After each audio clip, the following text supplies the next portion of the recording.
Hello friends, agree ज्ञान के YouTube channel में एक बार फिर से आपका हार्दिक स्वागत है। मैं हूं संदीप कुमार। आज हम बात करेंगे मैंगो के बारे में। हॉर्टिकल्चर का टॉपिक है मैंगो। चाहे कोई सा भी एग्जाम हो एग्रीकल्चर से related, agriculture supervisor, W, agriculture field officer, चाहे जेट, आईसीआर, बीएचयू का एग्जाम हो, जिस सिलेबस के अंदर मैंगो दिया होता है उनके अंदर एक या दो क्वेश्चन मैंगो से पूछा जाता है। इसलिए इस इम्पोर्टेंट है, एग्जाम की दृष्टि से काफ़ी इम्पोर्टेंट है। आम तो आप सभी ने खाया होगा। आम को राष्ट्रीय फल भी कहा जाता है, फलों का राजा भी कहा जाता है और बाथरूम फ्रूट भी कहा जाता है, क्योंकि इसको खाने के बाद में बाथरूम के अंदर खाकर हाथ मुंह धोए, इसलिए इसको बाथरूम फ्रूट भी कहा जाता है। तो जैसे आपने सुना होगा कि बनारस गए तो बनारस का पान नहीं खाया, इसलिए अगर यूपी गए तो यूपी का आम नहीं खाया तो क्या खाया, क्योंकि यूपी का आम है बहुत है, उत्तर प्रदेश का आम बहुत मशहूर है।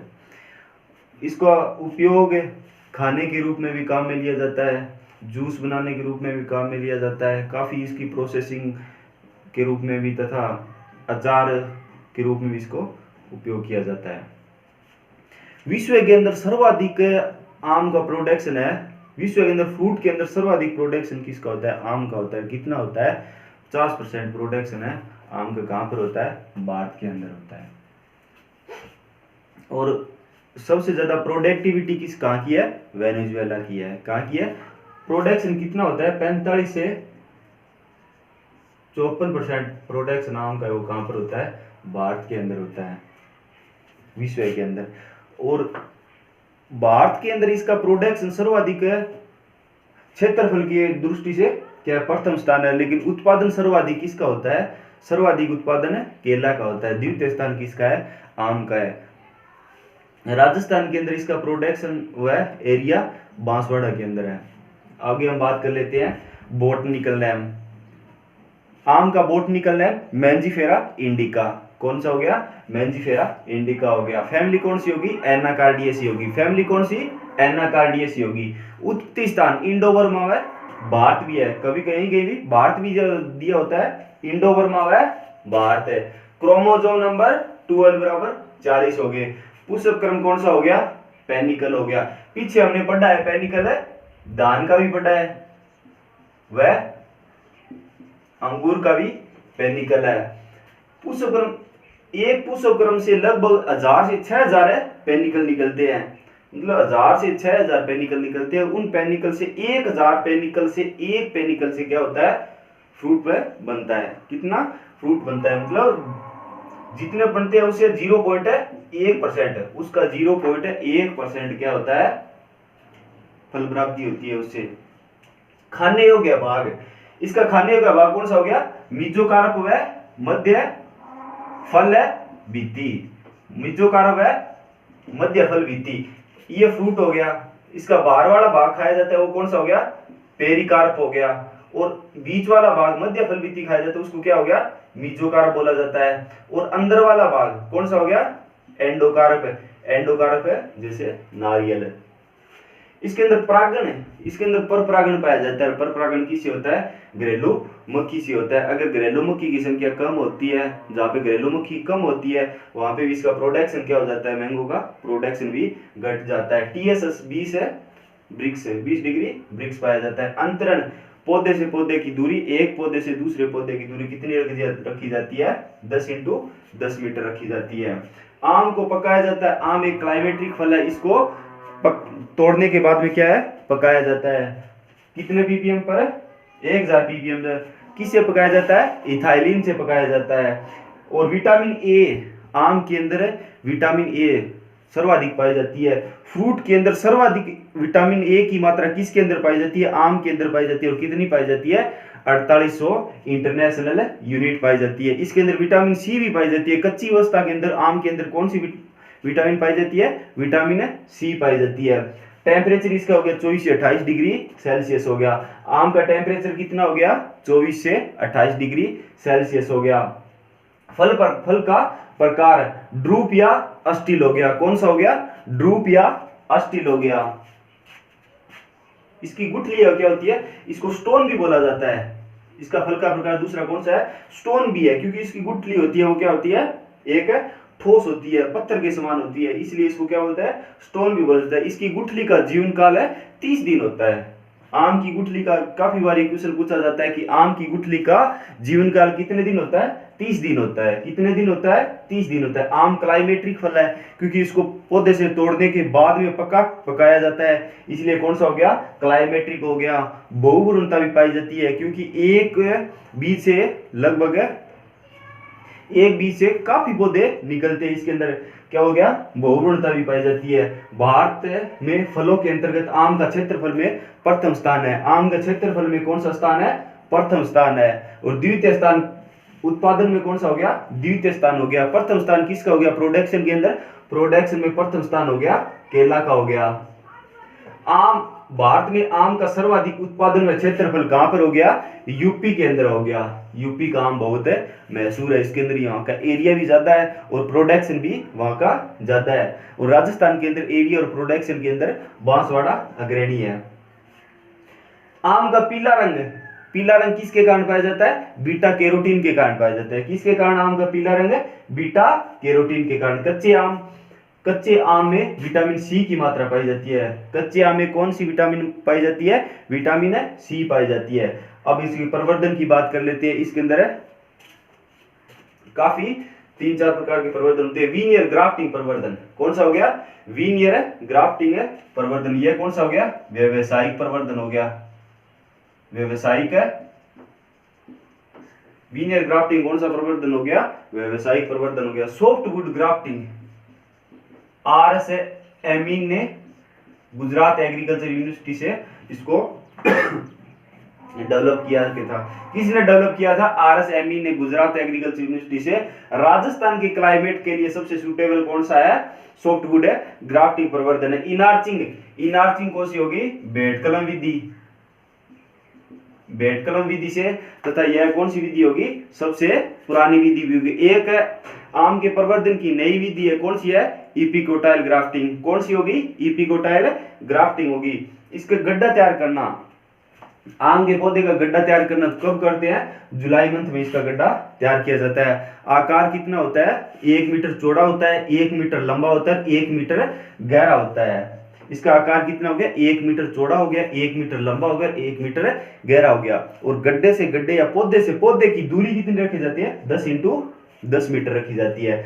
आम के अंदर प्रूनिंग या काट छांट के लिए समय कौन सा हो गया, अगस्त से सितंबर हो गया। कौन सा हो गया, अगस्त से सितंबर हो गया। आम में पुष्पन का समय, अगर आम के अंदर पुष्पन कब लगते हैं, आपने देखा होगा कि मार्केट के अंदर आम है, जब गर्मियां स्टार्ट होती है 6, 6 और 7वें मंथ के अंदर, जून और जुलाई के अंदर है, आम क्या हो जाते हैं, मार्केट के अंदर आ जाते हैं। इससे लगभग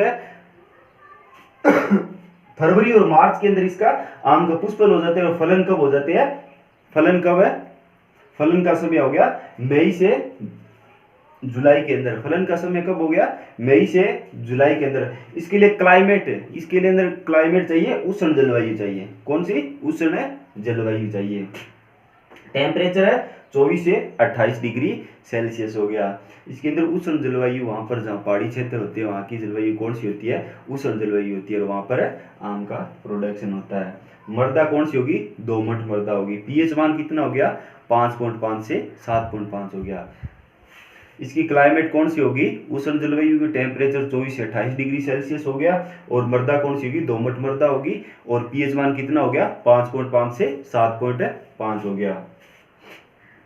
आगे हम बात कर लेते हैं रोग के बारे में। पाउडरी मिल्ड्यू रोग, पाउडरी मिल्ड्यू एक कवक जनित होता है, ओडियम है मेंजिफेरी। रोग कारक कौन सा हो गया, ओडियम है मेंजिफेरी। पाउडरी मिल्ड्यू जहां पर उष्मा या जहां पर इसका उष्मा की वजह से क्या हो जाता है, जहां पर फलों के ऊपर और तथा पत्तियों के ऊपर क्या पाउडर जैसा एक पदार्थ है जम जाता है। कौन सा, पाउडर जैसा एक पदार्थ है जम जाता है, वह कौन सा रोग हो जाता है। कौन से रोग के लक्षण है, पाउडरी मिल्ड्यू के लक्षण है। इसकी एक प्रतिरोधी किस्म है, कौन सी किस्म है, लाल सिंदूरी। प्रतिरोधी किस्म कौन सी होगी, लाल सिंदूरी होगी। प्रतिरोधी किस्म कौन सी होगी, लाल सिंदूरी होगी। इसका हम कंट्रोल करेंगे तो किसका छिड़काव करेंगे, थीन का। किसका छिड़काव करेंगे? पैराथीन का। एंथ्रेक्नोज या श्यामवर्ण रोग, कोलेटोट्राइकम ग्लाइस्पोरियम, कोलेटोट्राइकम ग्लाइस्पोरियम हो गया। कौन सा हो गया? रोग कारक कौन सा हो गया? कोलेटोट्राइकम ग्लाइस्पोरियम हो गया। इसके अंदर एंथ्रेक्नोज के अंदर क्या हो जाता है? पत्तियां खराब हो जाती है तथा टहनियां तथा फल हो क्या हो जाते हैं? सूख जाते हैं। क्या हो जाते हैं? फल तथा पत्तियां क्या हो जाती है? सूख जाती है। डाइवेक डिजीज हो गया एक, यह कौन सी हो गया? वायरस जनित रोग है। और मैंगो मालफॉर्मेशन, गुच्छा मुच्छा रोग हो गया। एक ही प्लांट के अंदर है, मतलब एक ही जगह पर है, काफी सारे फल लग जाते हैं जिसका साइज क्या हो जाता है? छोटा हो जाता है। वह कौन सा हो गया? मैंगो मालफॉर्मेशन हो गया। आगे हम बात कर लेते हैं इंसेक्ट की। इंसेक्ट में कौन सा हो गया? पहला कौन सा हो गया? मिली बग आ गया, ड्रोसिका मेंजिफेरी हो गया। मिली बग कौन सा हो गया? ड्रोसिका मेंजिफेरी हो गया। यह द्वितीय हानिकारक कीट है। कौन सा है? द्वितीय हानिकारक कीट है। मिलीबग यह क्या जमीन के अंदर रहता है, जमीन के अंदर रहती है। नवंबर दिसंबर मंथ के अंदर क्या हो जाता है? नवंबर दिसंबर मंथ में जमीन के अंदर से निकलते हैं तथा आम का प्लांट होता है उसके ऊपर चढ़ जाती है और फ्रूट को क्या कर देते हैं? डैमेज कर देती है, पत्तियों को खराब कर देती है। इसलिए क्या है? 30 से 40 सेंटीमीटर ऊपर है और 30 से 40 सेंटीमीटर चौड़ी एक एल्काथीन की पत्ती जो क्या है? पौधे के ऊपर है, पौधे के नीचे चारों तरफ है लगा देते हैं, जिसकी वजह से क्या हो जाता है? मिलीबग है वो ऊपर नहीं जाती और जिसकी वजह से प्लांट है या इसका कंट्रोल किया जा सकता है। किससे किया जा सकता है? एल्काथीन की पट्टी बांधकर इसका कंट्रोल किया जा सकता है। मैंगो ओपर आम का मुख्य हानिकारक कीट है। कौन सा है? आम का मुख्य हानिकारक कीट है। एमरिटोक्स एटकिंसोनी। कौन सा हो गया? एमरिटोक्स एटकिंसोनी। मुख्य हानिकारक सर्वाधिक नुकसान पहुंचाने वाला कीट कौन सा हो गया? इंसेक्ट कौन सा हो गया? मैंगो ओपर हो गया। आम का सर्वाधिक नुकसान पहुंचाने वाला इंसेक्ट मैंगो ओपर हो गया। इससे क्या हो जाता है? यह एक जब इसका प्रकोप होता है नींफ तथा इसका प्रकोप कौन सी स्टेज पर होता है? नींफ प्लस अडल्ट स्टेज पर होता है और फरवरी मंथ के अंदर इसका प्रकोप होता है।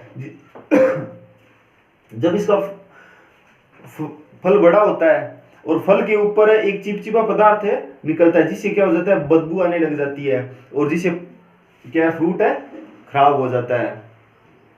किसकी वजह से होता है? मैंगो ओपर की वजह से होता है। और फ्रूट फ्लाई फल मक्खी, इससे फल मक्खी का निर्यात का सबसे खतरनाक है, सबसे हानिकारक कीट कौन सा हो गया? फ्रूट फ्लाई हो गया।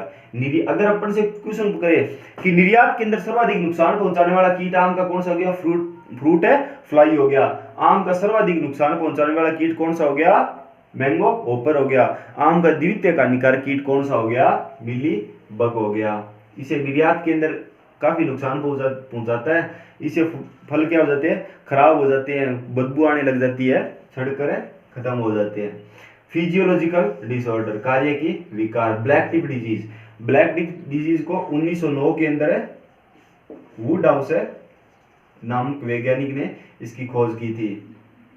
खोज किसने की थी? 1909 के अंदर वुडहाउस नामक वैज्ञानिक ने की थी। ब्लैक टिप काला सिरा रोग, जब इसका बाग होता है ईंट भट्टों के पास में होता है, ईंट भट्टों से जब इसका बाग पास में होता है उसके अंदर से निकलने वाली CO2 तथा SO2 गैस के कारण इस फल के ऊपर क्या हो जाता है?